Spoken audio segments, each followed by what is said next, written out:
का एनकाउंटर हुआ है, इसको लेकर पूरे बिहार में विवाद चल रहा है, क्या बोलेंगे कुछ? ये सबसे बड़ी चीज है कि सबसे ज्यादा तो दुर्भाग्य ये लग रहा है कि मुख्यमंत्री जी ने जब अपने अभिभाषण में कहा इस बात को कि एक मानसिक विक्षिप्त है जिसको पकड़ लिया गया, उसके इलाज के लिए मानसिक अस्पताल में भेजा जा रहा है, बावजूद उसको 4-5 गोलियां ठोक दी जाती है बिहार पुलिस के द्वारा। और सबसे बड़ा दुर्भाग्यपूर्ण कि जब वह व्यक्ति सरेंडर कर दिया, हथियार छोड़ दिया, हथियार प्रशासन के सामने फेंक देता है, तो अब कौन सी मर्दानगी है भाई?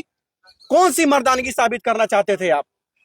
एक निहत्थे पर गोली चलाकर, और वो भी उस व्यक्ति पर जो सनातन का सबसे बड़ा पुजारी था, हिंदू राष्ट्र का पक्षधर था, हमेशा समाज के लिए सोचता था। वो जवनिया गांव जो पूरा गंगा नदी के कटाव में बह गया था, उसके हक अधिकार के लिए लड़ाई लड़ रहा था। वहां के आम जनता कह रही कि हमारे लिए भगवान था, दलितों का लड़ाई है हमारे लिए भगवान था, दलितों का मसीहा था, सबको हक अधिकार दिलवा रहा था। क्या वो उसका गुनाह था? और सबसे बड़ी चीज, फेक इनकाउंटर किया गया, मर्दानगी दिखाई गई एक निहत्थे पर, मर्दानगी दिखाई गई। और एसएचओ कह रहे कि आत्मरक्षा में, किस चीज का आत्मरक्षा भाई? जिस समय पिस्टल लहरा रहा था, फायरिंग की हवाई पर, उस समय तो तुमको जो कार्रवाई करना होता तो तुम्हारा यह बहानाबाजी चलता।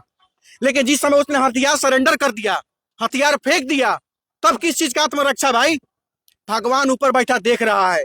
ये लोग जहां जाएगा, ये लोग के बाल बच्चा पर पड़ेगा। भगवान कहीं ना कहीं शराप दे रहे होंगे, इसको बाल बच्चा पर पड़ेगा। ये लोग का एक अन्याय होगा।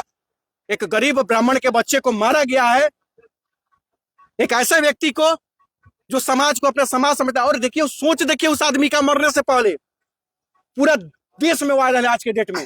वो यह कह रहा है कि वादा करिए कि कोई मंत्री विधायक, कोई नेता भ्रष्टाचार नहीं फैलाएगा, कोई नेता किसी गरीब का हक अधिकार नहीं लूटेगा। कहाँ वो कह रहा था कि हमारे पुरानका घर में, अरे देखिए, पूरा आज देश उसके घर को देख रहा होगा।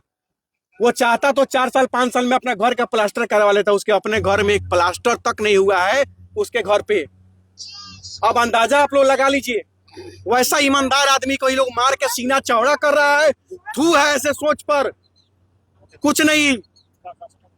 ये प्रशासन, ये निलंबित किया गया है। आज जब वो दोषी नहीं है तो निलंबित कैसे किया गया है? सबसे बड़ी चीज, आज हम निलंबित क्यों किया गया? उसको डिसमिस करिए नौकरी से, ताकि बिहार में ऐसे किसी निहत्थे और निर्दोष व्यक्ति पर जान न जाए। और एक चीज और बता देना चाहते हैं, यह कैंडल मार्च केवल भरत तिवारी को न्याय दिलवाने के लिए नहीं है। यह कैंडल मार्च बिहार के उन तमाम सोशल मीडिया के क्रिएटर, रिपोर्टर, न्यूज रिपोर्टर वालों के लिए है, बिहार के टोटल सामाजिक कार्यकर्ताओं के लिए है, जो सच्चाई की राह पर चढ़ते हैं उनके लिए है। क्योंकि भाई साहब, कब आपके साथ गलत हो जाएगा, कब इनकी पुलिस उठा के आपको ठोक देगी, कब उठा के आपको जेल भेज दिया जाएगा, कोई ठीक नहीं है।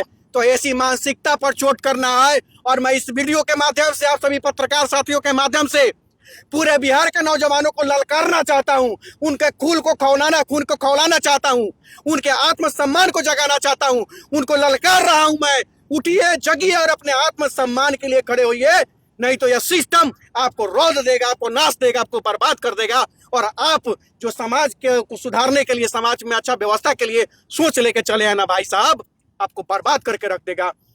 और हम लोग इसी तरह जात में बटे रह गए, जात में मत बटिए, नहीं तो बर्बाद कर देगा ये लोग। गया के सांसद जीतन राम जी कह रहे हैं बिहार पुलिस ने तो अच्छा काम किया है। वो तो बेहुदा आदमी है, फालतू आदमी है, कभी कुछ बोलता है, कभी किसी को जाति विशेष को गाली देता है। उम्र का जो है सो ना कभी किसी जात के जाति विशेष को हरामी कहता है। दुर्भाग्य है जो सत्ता की लालच में गठबंधन करके वैसे वैसे अभागा लोगों को लोग सत्ता पर बैठाए हुए हैं, कुर्सी पर। दुर्भाग्य है। ऐसे लोगों को पुनर्विचार करना चाहिए और ऐसे लोगों को घसीट के हटा देना चाहिए। वो तो पागल है जितना जी, उसको बोलने का तरीका ही नहीं है। और हाँ, बहुत सारे ऐसे लोग हैं जो सत्ता में रहने के बावजूद भी मर्द के जैसा जाके सच्चाई बोलने का ताकत लोग रख रहा है और बोल रहा है कि नहीं, यह गलत हुआ है तो गलत हुआ है। और सबसे बड़ी चीज मैं आपको बात बता दे रहा हूं, मैंने पहले ही कहा है, भरत तिवारी जाते जाते आपको बता गया है कि सरकार और बिहार पुलिस के सामने आम जनता और आम आदमी का औकात कीड़े मकोड़े की तरह है। कभी ये लोग मसल देगा अपने फायदे के लिए, अपनी सुविधा के लिए और अपने व्यवस्था के लिए, अपने सिस्टम के लिए। सतर्क रहिए, बटिए मत, होश में आइए और अपने अधिकार को समझिए। अगर समाज में अनिकेत रंजन को छोड़िए, मैं नहीं, आप पूरे बिहार के लोगों को मैं कहना चाहता हूं, पूरे बिहार में किसी भी राज्य में, बिहार के किसी भी जिले में, बिहार के किसी भी वार्ड में, किसी भी प्रखंड में, किसी भी क्षेत्र में अगर कोई नौजवान पागल आदमी जिसको ये सिस्टम कह रहा है ना पागल, अगर वो माइक लेके आपके हक अधिकारी के लिए लड़ने आ रहा है ना, या कोई सामाजिक कार्यकर्ता आपके हक अधिकारी के लिए आंदोलन कर रहा है ना, उसको अकेला मत छोड़िएगा। अगर आप चाह रहे हैं कि भगत सिंह समाज को चाहिए तो भगत सिंह का समर्थन भी करिए, क्योंकि इस तरह बेवजह भगत सिंह बर्बाद हो, मर जाए, मार दिया जाए तो वो भी समाज आपका नहीं बचेगा। और आप सोच रहे होइएगा कि फलानवा का बेटा ना भगत सिंह है, फलानवा का ना बेटा आंदोलन कर रहा है, जेल जा रहा है, हम थोड़े जा रहा है। तो आने वाले समय में सिस्टम आपके बेटे के भी कॉलर तक पहुंचेगा, आपके बेटे के जान तक भी पहुंचेगा, अगर सुधार नहीं हो सकता है तो। बीजेपी वाले कह रहे हैं कि सम्राट युग की शुरुआत हुई है, इसमें इनकाउंटर तो होगा ही अपराधियों का। आप इनकाउंटर करिए ना, हम कहाँ मना करने जा रहे हैं, हम लोग भी इनकाउंटर पर धन्यवाद देते हैं, बधाई देते हैं। लेकिन अपराधी का, जिसका आपराधिक इतिहास होता है, वैसे व्यक्ति का रुक कीजिए, जो एक भी FIR नहीं है, वैसा व्यक्ति जिस पर कोई आपराधिक मुकदमा दर्ज नहीं है, वैसा व्यक्ति जो अपना जीवन पूरा समाज में बीत दिया 32 साल की उम्र तक, वैसा आने वाले समय में तो ये भी कहिएगा हम पर भी आरोप लगा दीजिएगा, हम भी आंदोलन करते हैं, हम पर भी कोई आरोप लगा सकता है। तो आंख बंद करके देखेगा बिहार की जनता। आज इसके लिए कैंडल मार्च हो रहा है, कल हमारे लिए होगा, परसों आपके लिए होगा, आपके बच्चों के लिए होगा, यही होगा? नहीं होगा। अब हम नौजवान जग रहे हैं और हम लोगों में एकता हो रही है। ऐसे सिस्टम का मुंह तोड़ जवाब मिलेगा और करारा जवाब मिलेगा। द्वारा कहा जा रहा है जो कोई वो लबरा है, उसको अपना पता है क्या है। और वो SHO का, सुनिए, SHO का विजुअल देखिए, जब उसको जेल अस्पताल ले जाया जा रहा था भरत तिवारी को, तो पीछे डांड में पिस्टल खोसे हुए था और बोल रहा है कि हम गोली नहीं चलाए हैं। सबसे पहला गोली SHO ही चलाया है, बेशर्मी की तरह, नामर्दगी की तरह, नपुंसकता का परिचय दिया है ये लोग, निहत्थे पर गोली चलाकर, वो सामाजिक कार्यकर्ता पर गोली चलाकर, एक सनातनी भाई पर गोली चलाकर, वो जो पैदल यात्रा करता है बिहार से मध्य प्रदेश तक हिंदू राष्ट्र के लिए, वैसे व्यक्ति कहता है कि इसमें गहरी साजिश है। और मैं सनातन को मानने वाले सभी लोगों से कहना चाहता हूँ कि आवाज उठाइए और इसकी जांच हो, और मारने वाले का जांच हो। निश्चित रूप से मारने वाला कहीं ना कहीं वर्दी के पीछे ही क्यों नहीं है, वो सनातन विरोधी होगा, मेरा दावा है। क्या लग रहा है अनिकेत जी, खाकी और खादी का रिश्ता काफी पुराना होता है, कहीं ना कहीं खाकी के पीछे खादी का हाथ हो सकता है? भैया हम तो पहले एक लाइन में कह दिए हैं कि नेता और प्रशासन के लिए तो हम आम आदमी कीड़ा मकोड़ा होइए गए हैं। जहां मन कर रहा है अपने सिस्टम के लिए, अपने लालच के लिए, अपने फायदे के लिए हम लोग को मसल दे रहा है। तो अब जनता, हम लोगों को ना मिलकर जागरूक होना है भाई। किस किस के लिए कैंडल मार्च निकाला जाएगा, किस किस के लिए मोमबत्ती दिखाया जाएगा? क्या ये मोमबत्ती दिखाने से न्याय मिल जाएगा? नहीं मिलेगा। मैं भी जानता हूँ कि इसका मोमबत्ती दिखाने से न्याय नहीं मिलेगा, लेकिन ये मोमबत्ती देख करके अगर 5 लाख नौजवानों में से 500 नौजवानों का भी खून खौलाना सिस्टम के खिलाफ, वही चिंगारी होगा और वही बदलाव का लहर लाएगा बिहार में, देख लीजिएगा। इसलिए ये कैंडल मार्च निकाला गया। अभी तो ट्रेलर है, सिनेमा अभी बाकी है।